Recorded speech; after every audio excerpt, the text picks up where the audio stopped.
6th, right, is you want to talk about, I think this is what's so funny is you talk about, oh, we shouldn't blow up the critical race theory issue because it's just a few people.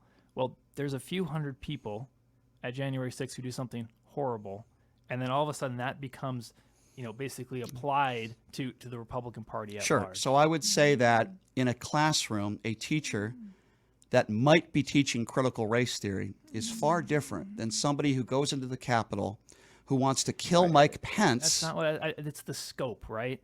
But we can both agree. But these are two completely different. First of all, critical race theory, to me, it's not a crime. There's not something in the book that said you're going to go to jail. January 6th, we're talking about officers that were beaten.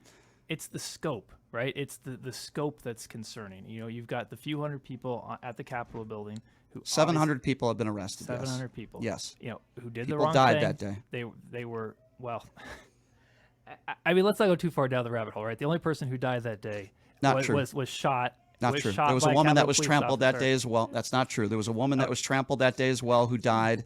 Well, I mean, it's not funny, Victor. These people lost. I don't know why you're laughing. These people died. There's nothing funny about that. It's the futility of the argument that I'm trying to raise. It's obviously just being glossed over. So let's go. Okay. Well, finish your point. I just don't know why you bring up critical race theory and a teacher that may or may not be teaching something that you disagree with to an insurrection and people that are trying to overthrow our democracy. Like, I don't understand that analogy. Okay. Well, the analogy is about how, if can you generalize to a large group of people from a small group of people, right? Like, you're very upset because there may be a few teachers out there teaching critical race theories, but it's not a broad problem, right? And so I don't think so. No. Okay. Right. So you Yeah. take that, Sure, and then you go to January 6th. You've got a few people out of Donald Trump's 75 million supporters who do something very wrong, very bad, right? Right. And that has been generalized to that broader 75 million. I haven't done that. I think the overwhelming majority of Trump supporters are not violent. I don't agree with them. I've never made that claim. In fact, I'll even go a step further. Mark Levin, who I think is a despicable human being. He's done my show before. Despicable. I'll give you an example of what I'm talking about. When he talks about Black Lives Matter, all he does, tens of millions of people, right, were protesting across the country. That's a fact. Of those people, there was a small percentage of people that did terrible things. They lit buildings on fire. They looted. Horrible. No reasonable person would agree with that.